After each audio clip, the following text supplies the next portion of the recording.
የትምህርት ቤት እናት ያገኘንብሽ ሕይወት። በስመ አብ ወወልድ ወመንፈስ ቅዱስ አሐዱ አምላክ። እግዚአብሔር ሕዝቦች በልዑል እግዚአብሔር ስም እንደምን አላችሁ? የምስጋና ባለቤት እግዚአብሔር አምላካችን በፍጥረታቱ አንደበት ዛሬም ዘወትርም ስሙ የተመሰገነ ይሁን። እንኳን ለአራተኛው ሳምንት ለዐቢይ ጾም በሰላም አደረሳችሁ። አራተኛው ሳምንት ማን ይባላል ነው ጥያቄው። መጻጉዕ ይባላል።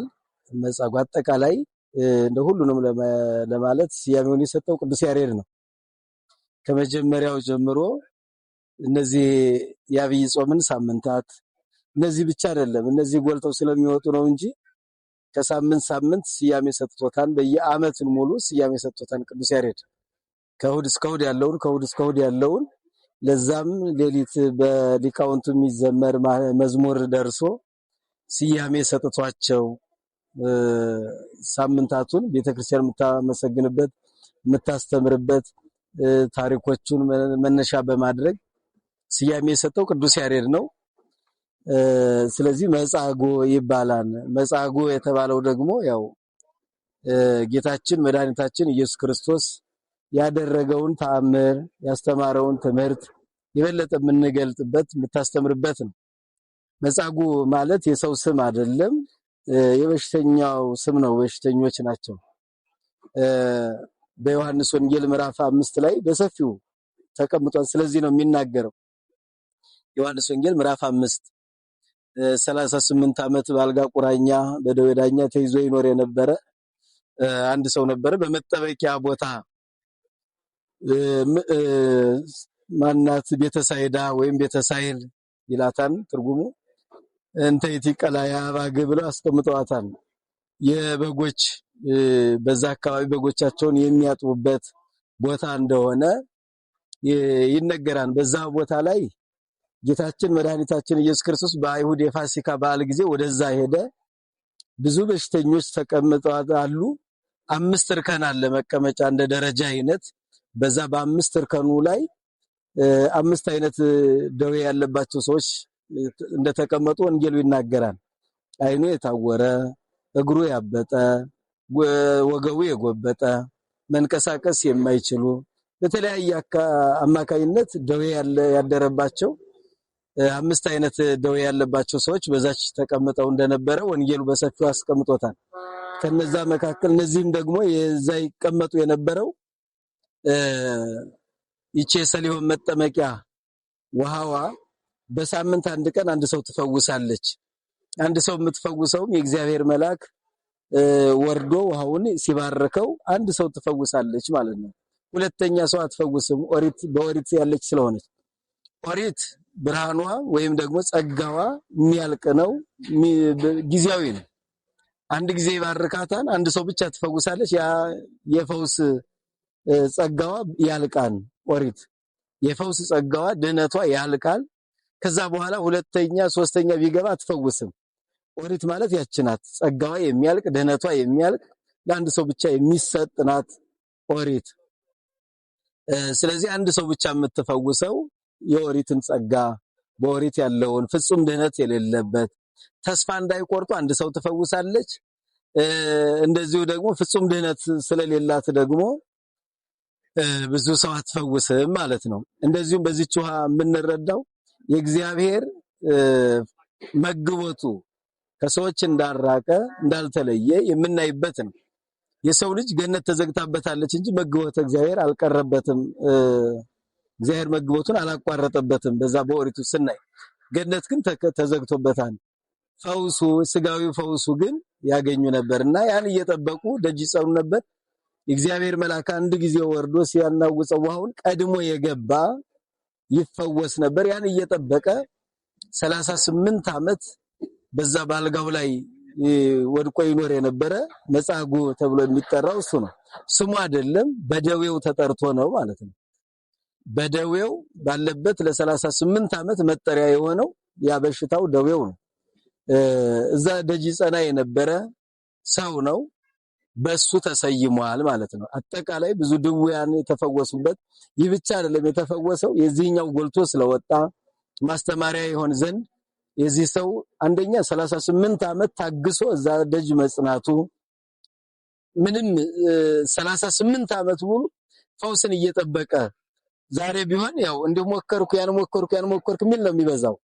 ግን ትዕግስቱን ታግሶ ይሄን ያህል ዘመን እዛች ጸንቶ መኖሩ ይሄኛው ጎልቶ ወጥቷል እንጂ ብዙ ሰዎች ነው የተፈወሱት በዚህ ችለት ማለት ነውና መጻጉዕ የሚባል ስያሜ አለው። ስያሜውን የሰጠው ቅዱስ ያሬድ ነው። ታሪኩን የሰራው ጌታችን መድኃኒታችን ኢየሱስ ክርስቶስ ነው። በዚህ ዕለት የተደረገው ታምር ነው። በዚህም ጊዜ እንደው ሊቃውንቱ የሚያስተምሩበት እነዚህ አምስቱ እርከኖች አምስቱ ጾታ ምዕመናን ምሳሌ ናቸው። አምስቱ ጾታ ምዕመናን የተለያየ ፈተና ይመጣባቸዋል። ያን የተለያየ ፈተና በእግዚአብሔር ቸርነት በጥምቀት ባገኙት ጸጋ ድል የሚነሱበት እንደሆነ ያስተምሩበታል። አምስቱ ጾታ ምዕመናን የሚባሉት ካህናት፣ መነኮሳት፣ ወንዶች፣ ሴቶች፣ አረጋውያን እነዚህ ናቸው አምስቱ ጾታ ምዕመናን። ካህናትን የሚፈትንበት ፈተና አለ። መነኮሳትን የሚፈትንበት ፈተና አለ። ካህናትን በትዕቢት ይፈትናቸዋል። አይምሮአችን ምጡቅ ነው፣ ዕውቀታችን ረቂቅ ነው እያሉ ያን በዚህ ፈተና ሲያመጣባቸው በጥምቀት ባገኙት ኃይል ድል ያደርጉታል። መነኮሳትን በስስት ነው የሚፈትናቸው ሰይጣን። ስስትን ሲያመጣባቸው ስስትን ሲዋጉ ሌላ ፈተና ያመጣባቸው። ምክንያቱም የፈለጉትን የሚያስፈልጋቸውን ነገር በጊዜ ስለማያገኙ በስስት ይፈትናቸዋል። መነኮሳትን በጥምቀት ባገኙት ኃይል ያሸንፉታል፣ ድል ያደርጉታል። ወንዶችን አረጋውያንንም እንደዚሁ በስስት ይፈትናቸዋል። ወይም ደግሞ መነኮሳትን ከገዳም ወደ አንዱ ገዳም እንዲወጡ እንዲሄዱ ያደርጋል። አረጋውያንን ደግሞ በስስት ይፈትናቸዋል። ወጣቶችን በዝሙት ይፈትናቸዋል። በጥምቀት ባገኙት ኃይል ድል ያደርጉታል። ሴቶችን በምንዝር ጌጥ ይለዋል አሁን ያለው ማለት ነው። ምንዝር ጌጥ ማለት የተለያየ በአካል ላይ የሚደረጉት ያ ይፈትናል። ግን ለሁሉም ነው አሁን ያለውና እነዚህ አምስቱ እርከኖች የአምስቱ ጾታ ምዕመናን ምሳሌ አጠቃላይ ጠቅለል ስናረገው ያቺ የሰሊሆም መጠመቂያ የቤተ ክርስቲያን ምሳሌ ናት። በዛ መካከል የታመሙ ድውያን ፈውስን እየጠበቁ እዛ እንደሚኖሩ ሁሉ ቤተ ክርስቲያን ሐኪም ቤት መሆኗን መረዳት፣ የታመሙት የሚፈወሱባት፣ ሕሙማነ ሥጋ በተአምራት ይፈወሱባታል። በጸበሉ በእምነቱ ነው። በጸበሉ በእምነቱ በመስቀሉ በዕጣኑ ሽታ በተለያየው ጸሎት አገልግሎት ይፈወሱባታል።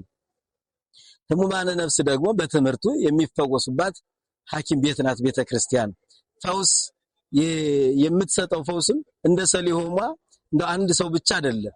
የፀሐይ ብርሃን ለዓለም እንደሚያበራ ሁሉ የፀሐይ ብርሃን እንደማያልቅ ሁሉ የሐዲስ ኪዳኗ ቤተ ክርስቲያን ፈውሷ፣ ድህነቷ፣ ጸጋዋ የማያልቅ ለሁሉ የሚሆን ለሁሉ አምኖ ለመጣ ሁሉ እንጂ አንድ ሰው ቀድሞ ለገባ የሚባል ነገር የለም በቤተ ክርስቲያንና የቤተ ክርስቲያን ምሳሌ። ቤተ ክርስቲያን ደግሞ ሁሉም በሽተኛ ሆኖ ለመታከም የመጣ ነው። ሁሉም በሽተኛ ነው። አካሚው እግዚአብሔር ነው። መድኃኒቱ የክርስቶስ ሥጋና ደም ቃሉ ነው። ስለዚህ በዛ ውስጥ ያሉ የቤተ ክርስቲያን ምሳሌ ናት ማለት ነው። መጻጉዕን ጌታችን መድኃኒታችን ኢየሱስ ክርስቶስ ሲፈውሰው ጠይቆታል። ዝም ብሎ እንደሄደ መታመሙን አይቶ መጀመሪያ ለብዙ ጊዜ ካልጋ ተጣብቆ እንደኖረ አይቶ ወደሱ ትኩረት አድርጎ ይሄዳል። ያ ማለት ጌታችን መድኃኒታችን ኢየሱስ ክርስቶስ በአጋጣሚ ይሰራል ማለት ግን አይደለም። እንዳጋጣሚ አይደለም። ሰዎች ያሉበትን ያውቃል፣ የሚደርስባቸውን ያውቃል፣ ሁሉን ያውቃልና በአምላካዊ ጥበቡ በአምላካዊ ርህራሄው ወደሱ ሄዷል። ወደዚህ ሰው እንዳጋጣሚ ሳይሆን በዛው ሲያስተምር የተጨነቁትን ካሉበት ቦታ እነሱ የሚሹት ቦታ ሄዶ ነው። ስለዚህ ይህ ሰው ክርስቶስ ወደ እርሱ ሄዶ ልትድን ትወዳለህን ብሎ ጠይቆታል። ያው የሚታወቀው የታመመ ሰው ምን ትፈልጋለህ ቢሉት ድህነትን ነው የሚለው። ጌታችን መድኃኒታችን ኢየሱስ ክርስቶስ ያን እንደሚል ጠፍቶት አይደለም የጠየቀው። ግን ድህነት የሚገኘው በራስ ፈቃድ መሆኑን እንድንረዳ ነው። ወደን ፈቅደን ነው የመዳን መንገድ የምናገኘው። ወደን ፈቅደን እንጂ አስገድዶ እግዚአብሔር አያድንም። ይህን ሰው ወዶ ፈቅዶ እንዲፈወስ እንዲድን አድነኛ አላልኩትም እንዳይል በራሱ ፈቃዱን ጠይቆ ነው። እንደገና ይህ ሰው የሚጠብቀው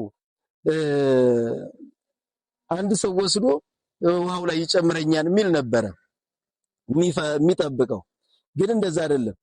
ልትድን ትወዳለህን ሲለው አዎ መዳን እፈልጋለሁ ግን ሰዎች ይቀድሙኛል ያለው እዛው ወንጌሉ ላይ። ወደ ውሃው ሲሄድ ሰዎች ቀድመው ይገባሉ እኔን የሚጨምረኝ የለም አለ። እንዲህ ያለው ሰውየው ገና ክርስቶስ ገና ወጣት ነውና በስጋ ወይሱ ወስዶ ይጨምረኛል ውሃው ላይ ወይም ደግሞ ከሚከተሉት ሰዎች አንዱን ያዝልኛል ብሎ አስቦ ነበር ብለው ሊቃውንት ተርጉመውታል።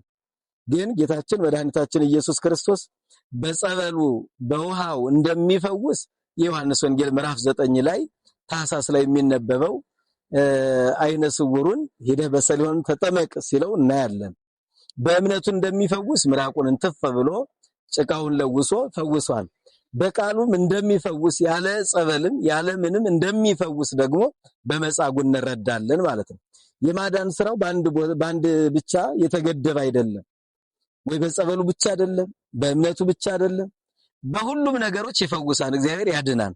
በቃሉም እንደሚያድን ለማስረዳት በጸበል እንደሚያድን በሰሊሆም ታጠባለ፣ በእምነቱ እንደሚያድን እምነቱን ማነው ምራቁን ተፍቶ ጭቃ አድርጎ ለውሶ ቀብቶ አይን ፈጠረለት። በቃሉ ብቻ እንደሚያድን ደግሞ ይህኛው ሰው ታሪክ ነው የምናየው የዚህን ሰው ታሪክ። ስለዚህ ይጨምረኛም ብሎ ነበረ። አይ ተነስና አልጋህን ተሸክመህ ሂድ አለ። አልጋህን ተሸክመህ ሂድ ብሎታል። ወዶ ፈቅዶ መዳኑን ለማረጋገጥ ድህነት እንደው እግዚአብሔር ቁጭ ባልነበት ዝም ብሎ በቃ ድናቸዋል የሚል ነገር አይደለም። የኛ ፈቃደኝነት፣ የኛ ፍላጎት፣ የኛ መሻት እንዳለ የምንረዳበት ነው። ለምን አልጋህን ተሸክመህ ሂድ አለው ቢባል አንደኛ ሰዎች ቢፈውሱ እነዚህ የአጥንት ክፍሎቻችን አካላችን ቀስ እያለ ነው እየጸና የሚሄደው።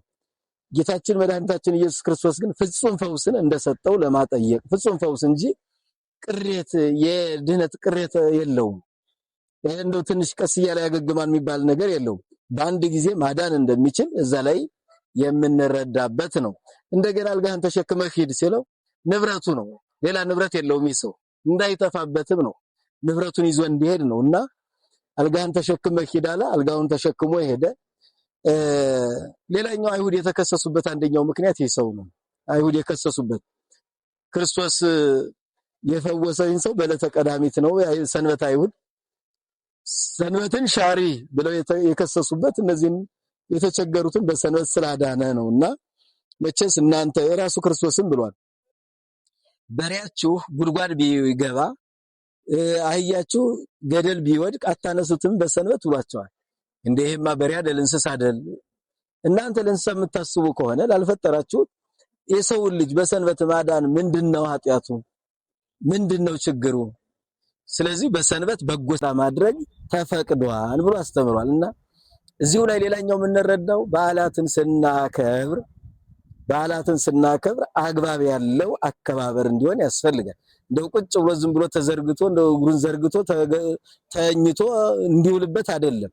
በጎ ስራ እንዲሰራ ነው፣ መልካም እንዲሰራ ነው። ብዙ ጊዜ የፈሪሳዊነት በዓል አከባበር ይታያልና ያን በጎ ስራ በመስራት መልካም በመስራት አጠቃላይ ቤተክርስቲያን ቁጭ ብለን እንድንውል ሳይሆን የበዓል ስራ እንድንሰራበት ነው በዓልን የምናከብረው።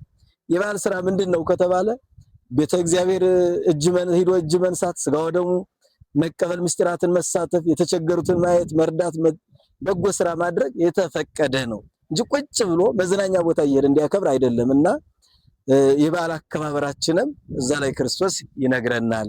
ወዶ ፈቅዶ እንዲፈወስ ነው ጠይቆ ያዳነው ማለት ነው።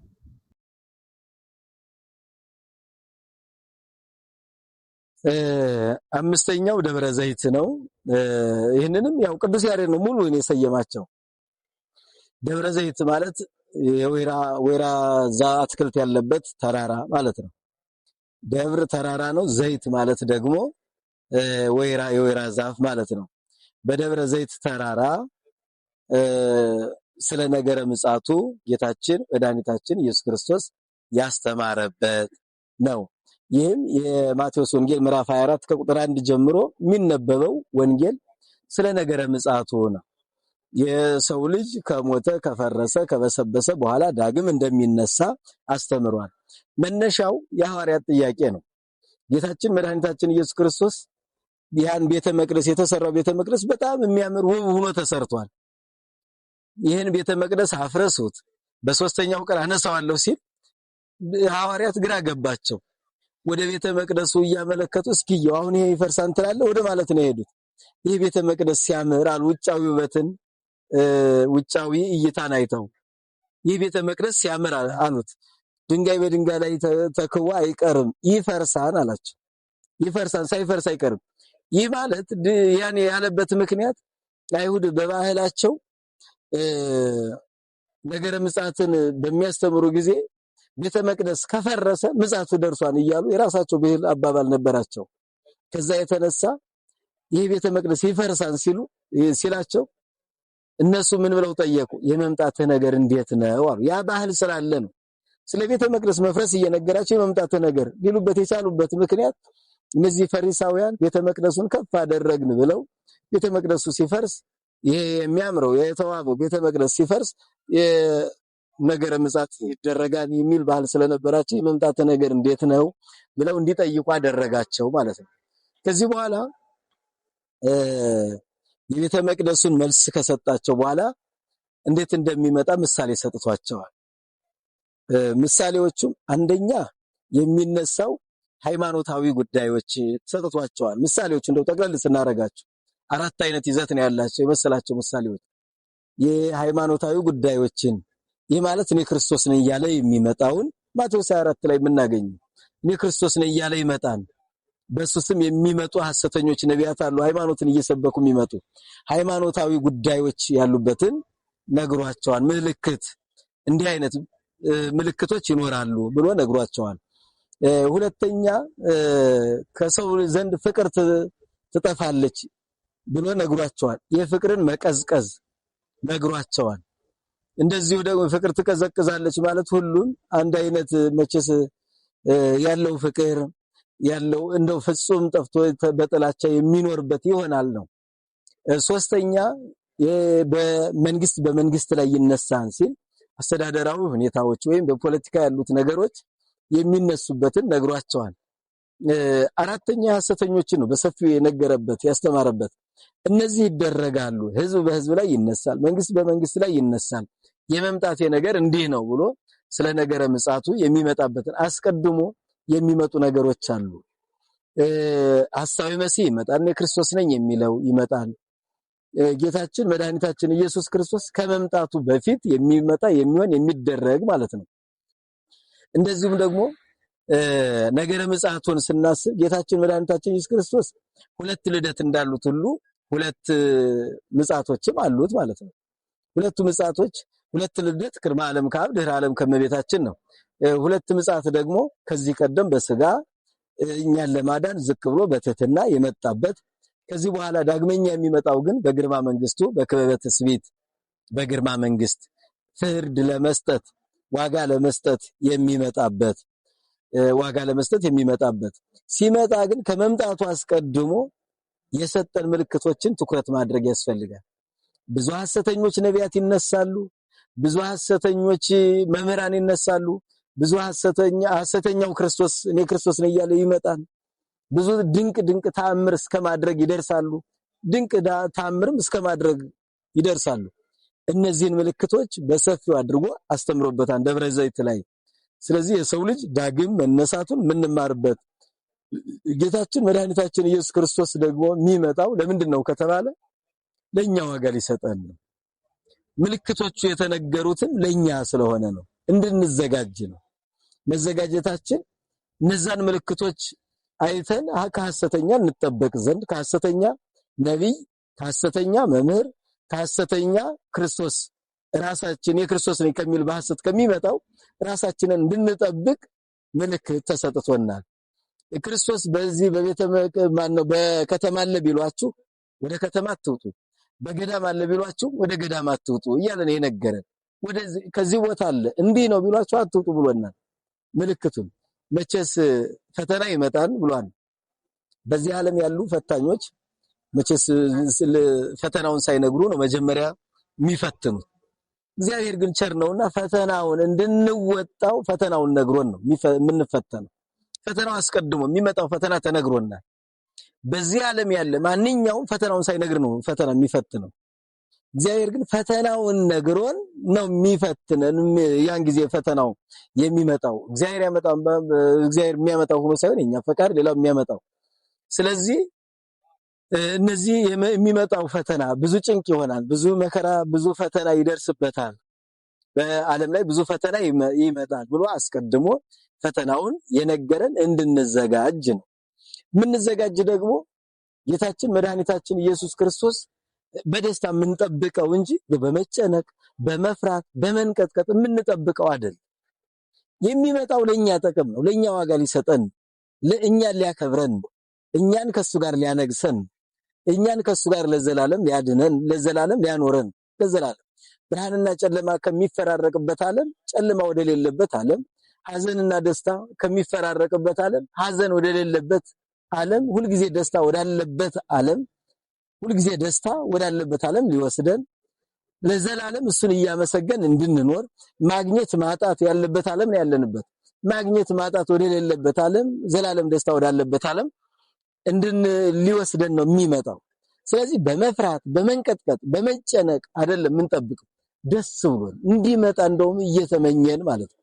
እንዲመጣ ያ ማለት ዝግጁ ነን መጠበቅ፣ ዝግጁ ንስሐ መግባት፣ ተስፋ ማድረግ፣ የሚመጡት ፈተናዎችን በሃይማኖት ጸንቶ በምግባር በርትቶ መቆየት። ለዛ ነው ምልክቶች የተነገሩ።